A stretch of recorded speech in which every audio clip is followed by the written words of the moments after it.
околу 65 пациенти го завршија вториот циклус и го почнуваат третиот циклус со оваа тераписка метода.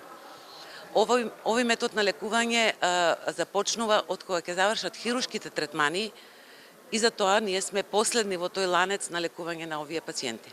Затоа што треба да некош и да отпочне процесот на хируршки интервенции кај нив за корекција на првично се дава предност на функционалните делови на телото, особено прстите и рачните зглобови, вратот, значи деловите кои што треба активно да се движат. И нивната препорака беше дури кај некој од нив дека може да се оди до 6 до 8 циклуси на лазер терапија пред да се одлучиме за хируршки третман. Денешните резултати што ќе ги презентирам се на тема се темелата наши истражувања, направено на пациенти и пациентки кои што актуелно се лекуваат и се лекува на клиниката за дерматологија со помош на лазерски третмани како последица на изгорениците со кои што се здобиени. Резултатите зборуваат се поразителни и не се разликуваат од оние во светот.